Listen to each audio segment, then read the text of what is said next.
안녕하세요. 저는 당장 세컨브레인 써먹기를 책 읽기에 적용을 해서 글 쓰는 과정까지 보여드리려고 합니다. 그러면 1단계 목표인식부터 시작하도록 하겠습니다. 목표에 대한 생각을 전반적으로 해볼 건데요. 저는 최근에 자기계발을 좀 새롭게 하고 싶었어요. 항상 거창한 목표만 세우다가 아무것도 못 이루는 것 같았거든요. 예를 들자면 한 달에 10kg를 빼고 싶었다던가 매일 오전 5시에 일어나서 일을 하고 싶었다던가 하나같이 이루기가 불가능했던 목표들 같습니다. 생각을 조금 바꿔서 거창한 목표 자체가 문제니까 차라리 매일매일 꾸준히 성장을 하는 방식을 알아보고 싶었어요. 그래서 새로운 질문이 생겼습니다. 어떻게 하면 꾸준히 자기 개발을 할 수 있을까? 이 질문과 관련해서 여러 책, 영상, 메모들을 찾아볼 생각입니다. 그러면 이제 1단계 두 번째, 키워드 노트 작성부터 시작하도록 하겠습니다. 우선 새로운 메모를 만든 다음에 Alt 1을 누른 다음에 키워드 노트 템플릿을 적용해 봅니다. 제가 답하려고 했던 질문, 어떻게 꾸준히 자기 개발을 할 수 있을까? 라는 질문에는 키워드가 꾸준히 자기 개발이라고 생각이 돼서 키워드를 꾸준히 자기 개발로 하도록 하겠습니다. 그러면 이제 제목에 꾸준히 자기 개발이라고 적어 놓고요. 이후에 이 키워드와 관련된 메모들이 여기에 쭉 모일 예정입니다. 네, 그러면 이제 키워드 노트까지 작성을 했으니 이 질문에 답하기 위한 여러 자료들을 한번 찾아보도록 하겠습니다. 제가 여러 서점 사이트들에 들어가면서 자기계발과 관련된 유명한 책들을 찾아봤는데요.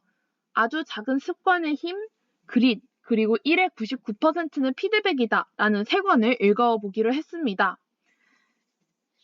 이제 이 세 권을 가지고 문헌 노트를 만들어야 되는데 그 전에 바로 노트할 수 없는 상황이라면 임시 노트를 작성하시면 좋습니다. 그런 경우에는 이제 노트 3개를 만들어서 여기다가 아주 작은 습관의 힘, 그릿, 1의 99%는 피드백이다. 이렇게 작성을 하고 나중에 채울 수도 있습니다. 저 같은 경우에는 미리 다 책을 읽고 왔기 때문에 바로 문헌 노트를 작성하는 단계로 넘어가도록 하겠습니다. 네, 그럼 이제 3단계 노트 작성인데요. 문헌 노트 같은 경우에는 똑같이 Alt 1을 누르신 다음 문헌 노트 템플릿을 적용하시면 됩니다. 바로 노트를 만든 날짜가 들어가고요. 여기 자료 출처에다가 아주 작은 습관의 힘이라고 넣어주시면 됩니다. 나머지들도 똑같이 해줄게요.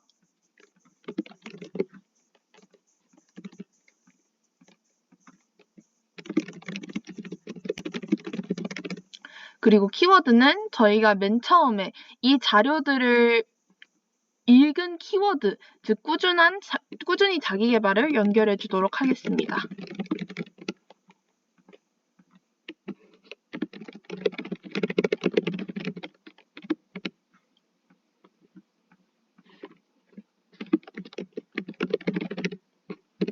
네, 그럼 이제 다시 원래 노트로 돌아가시면 여기 옆에 자료 3개가 연결되어 있는 걸 보실 수 있을 겁니다. 우선 이 키워드 노트는 닫아두고요. 각각 자료에 대한 문헌 노트를 끝까지 만들어 보도록 하겠습니다. 책 같은 경우에는 책을 읽으시면서 흥미로운 아이디어를 쓰면서 책을 읽으시는 분들도 계시고 책을 다 읽은 다음에 흥미로운 아이디어를 따로 기록하시는 분들이 계시는데 저는 후자에 속합니다. 그래서 미리 자료들을 다 읽어왔고요. 여기다 기록하고 싶은 내용을 책에다가 다 표시를 해놨습니다. 그래서 이제 그 아이디어들을 문헌 노트에 작성할 건데요. 핵심 아이디어를 작성할 때는 인용구를 직접 작성하는 경우도 있으며 인용구에 나온 아이디어를 제 말로 바꿔서 쓰는 방법도 있습니다. 만약에 전자책 같은 경우에는 인용구를 그냥 복붙하면 돼서 넣기가 되게 편리하지만 종이책 같은 경우에는 직접 받아 적어야 되기 때문에 조금 부담스러울 수도 있습니다. 귀찮기도 하고요. 그래서 저 같은 경우에는 전자책 같은 경우에는 복붙을 좀 많이 하는 편이고 종이책 같은 경우에는 되게 중요한 거 아닌 이상 제 말로 최대한 바꿔서 적으려고 하는 것 같습니다. 종이책 같은 경우에는 인용구나 아니면 어떤 아이디어를 기록할 때 옆에 페이지 수를 적으시는 걸 추천드립니다. 만약에 페이지 수가 안 적혀 있으면 해당 아이디어가 어디에서 나왔는지 찾기가 다시 힘들기 때문입니다. 전자책 같은 경우에는 컨트롤 F로 검색하시면 되는데 아무래도 종이책은 그러기가 조금 어렵죠. 그러면 이제 제가 각 책별로 표시한 부분을 한번 기록해 보도록 하겠습니다.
네, 이렇게 각 자료별로 핵심 아이디어를 기록해 보았습니다.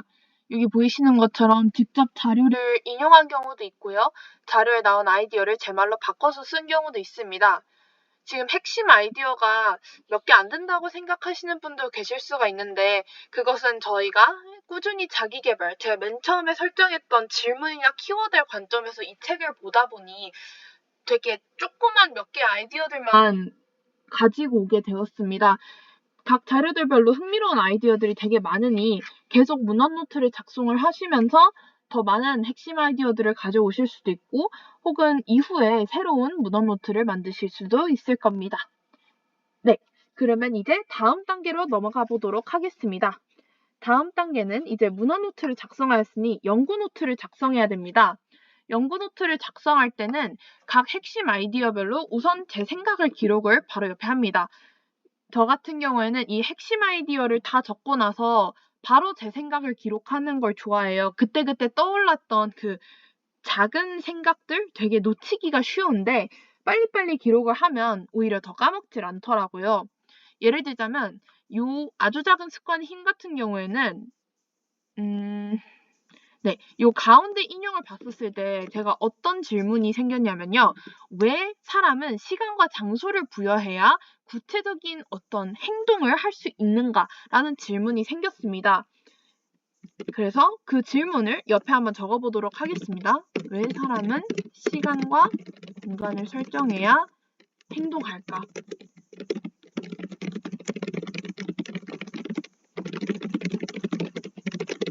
네, 이렇게 질문을 적어봤습니다.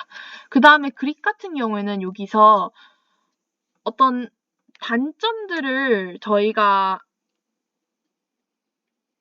열심히 노력해서 해결해야 된다고 되어 있는데 제가 맨 처음에 이걸 봤었을 때 궁금증이나 반문이 조금 생겼어요. 저는 잘하면서 단점을 고치는 것보다 장점을 극대화하는 게 훨씬 효율적이고 좋다는 말을 많이 들었었거든요. 그래서 그 질문 내용을 적어보도록 하겠습니다. 왜 단점 해결이 장점 극대화보다 필요할까? 이것보다는 단점 해결과 장점 극대화를 비교했을 때 무엇이 더 효율적일까? 장점 극대화가 단점 극대화에 비해 가지는 이점이 있을까? 라고 적어보도록 하겠습니다. 그리고 마지막으로 일의 99%는 피드백이다에서는 제가 이 문구를 보고 되게 인상 깊었어요. 왜냐하면 어렸을 때 고정형 사고방식을 갖고 있었다는 생각이 들었고 여전히 그런 면들이 좀 남아있다고 생각을 했었습니다. 그래서 해당 인용구를 제 삶과 연관 지으면서 성찰하는 내용들을 적어보도록 하겠습니다. 생각해보면 어릴 때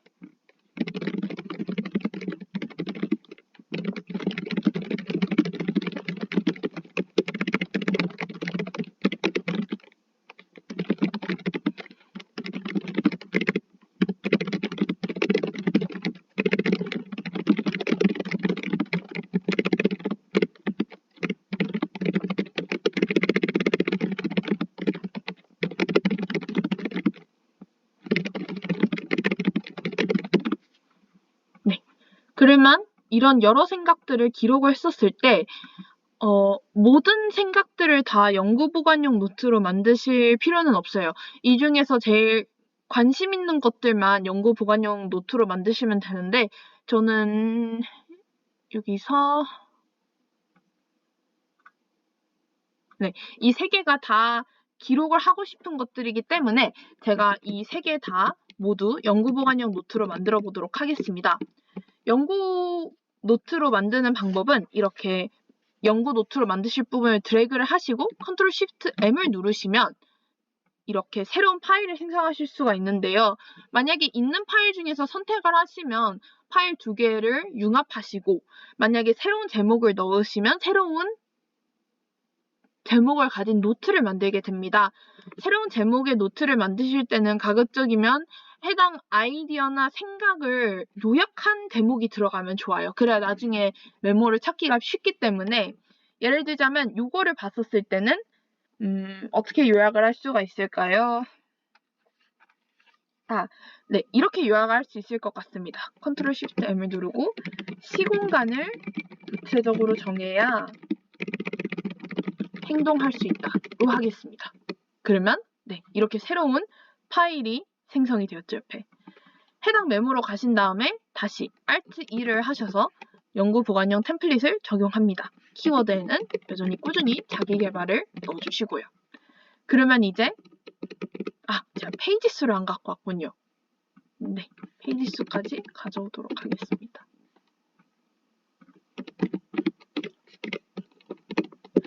이렇게 하시면 자료에 대한 인용 문구에다가 본인의 생각까지 들어간 연구 보관용 노트가 만들어집니다. 똑같이 그립 같은 경우에도 이렇게 쭉 드래그를 하시고 컨트롤 쉬프트 M 해당 메모 같은 경우에는 단점을 한 개씩 해결하여 티끌 모아 태산이라고 하겠습니다. 이렇게 다시 파일이 생성이 됐고요. 들어가셔서 Alt E 적용하신 다음에 똑같이 키워드를 걸어주시고 메모를 정리해 주시면 되겠습니다.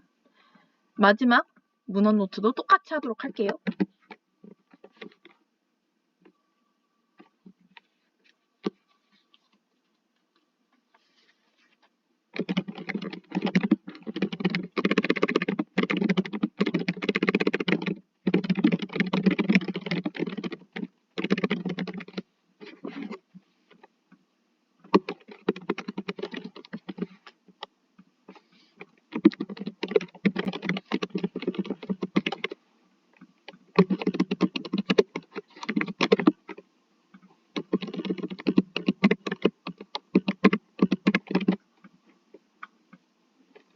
이렇게 모두 정리해봤습니다. 그러면 연구 노트를 모두 생성하였으니 그 다음 단계로 넘어가 보도록 하겠습니다. 4단계는 바로 연결인데요. 연결은 이제 연구 노트 간 관련성을 생각해 보셔야 됩니다. 연구 노트끼리 관련성을 생각하실 때는 방금 생성하신 연구 노트끼리 관련성을 생각하셔도 좋고 기존에 이렇게 작성하셨던 노트와 이번에 생성한 연구노트사의 관련성을 생각하셔도 좋습니다.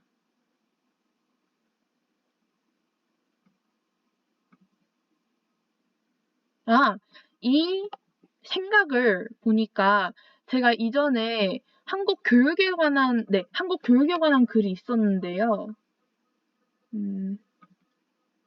네, 여기 있네요.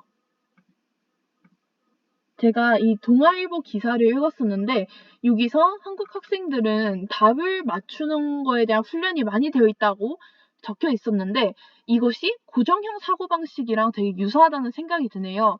여기서 제가 제 생각으로 내가 한국 교육으로 인해 어떤 영향을 받았을까라는 질문을 적었었는데 해당 질문을 연구보관용 노트로 만들고 그 노트에 대한 답의 일정으로 이 생각을 연결해주면 될 것 같습니다. 네, 그러면 해당 노트를 연구보관용 노트로 만들고요.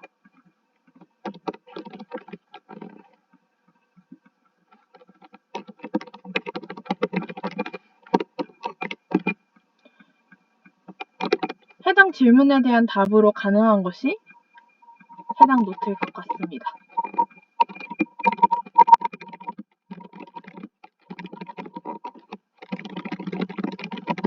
이렇게 메모들끼리 연결을 하시면 내가 한국 교육으로 인해 어떤 영향을 받았을까라는 성찰적인 질문에 대한 답으로 해당 노트가 내가 어렸을 때 시험 정답을 맞추려고 훈련을 많이 받은 것 같다라고 연결이 되실 수가 있을 겁니다. 마지막으로 이제 5단계 활용입니다. 그 전에 키워드로 다시 돌아가셔서 키워드와 관련돼서 만들어진 노트들을 한번 쭉 보세요. 이 노트들을 이 키워드 노트 안으로 가져오신 다음에 정리를 해주시면 나중에 해당 키워드 노트를 봤었을 때 어떤 생각을 했었는지 그리고 이후에 어떤 생각을 하면 기존의 생각들을 더 발전할 수 있을지에 대한 생각들을 해보실 수가 있을 겁니다. 이렇게 쭉 가져와 봤는데요. 저 같은 경우에는 자료 자체보다도 생성했던 연구보관용 노트들 그래서 여기 있는 내용들을 이렇게 쭉 넣으실 수도 있고요. 아니면 정리하실 수도 있습니다. 소제목을 다실 수도 있겠죠. 예를 들자면 이렇게 둘이 연결이 되어 있으니까 이거를 교육이라는 내용 아래다가 둘 수도 있고요. 이거 같은 경우에는 자기개발 방법이라고 소제목을 달아두도록 하겠습니다. 이렇게 하면 먼 훗날 다시 이 키워드 노트에 들어갔을 때 이 키워드 노트와 관련해서 어떤 생각들을 어떤 소제목을 가지고 했는지를 보실 수가 있겠죠. 네, 마지막으로 5단계 활용 단계입니다. 이제 작성한 노트들을 연결해서 한 편의 글을 완성해 볼 건데요. 저 같은 경우에는 성찰적인 일기를 작성해 보려고 합니다. 제가 기존에 어떻게 자기개발을 하려고 했었는지, 왜 그게 문제였는지, 이번에 어떤 질문을 했고 그 질문에 대한 답으로 자료를 찾으면서 뭘 깨달았는지에 대해서 적어보도록 하겠습니다.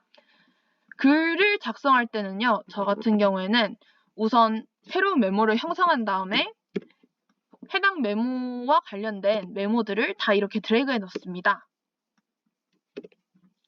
그 다음에 주어진 내용들을 서로 조합을 하면서 글을 작성하려고 해요.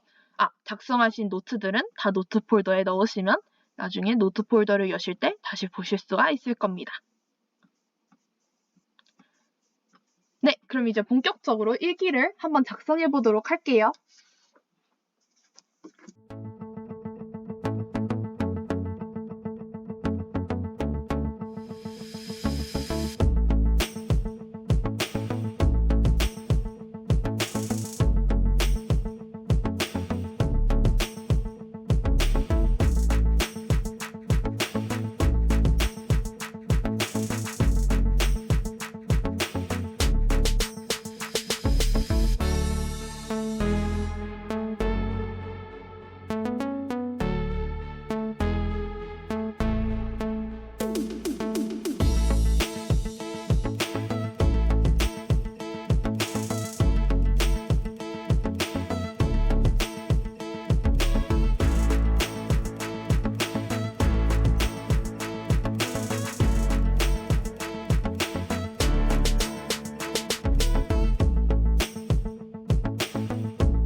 네, 이상으로 제가 만든 연구 노트들을 기반으로 제 삶을 성찰하고 어떻게 자기 개발을 할지에 대한 글을 적었습니다.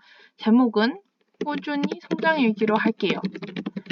해당 글은 이제 블로그에 올리실 수도 있고 개인적인 보관으로 하실 수도 있고 일기뿐만이 아니라 설명글이라던가 주장글 혹은 영상도 제작할 수도 있습니다. 저는 여기서 책을 읽고 글을 쓰는 과정을 구체적으로 보여드렸지만 결과물이라는 게 단순히 글뿐만이 아니라 뭐 수업이나 다양한 각종 콘텐츠가 있기 때문에 다양하게 노트를 하시고 결과물을 만드시는 것을 추천드립니다. 네, 이상으로 책을 읽고 당장 세컨브레인 써먹기를 통해서 글을 쓰는 과정까지 보여드렸습니다. 감사합니다.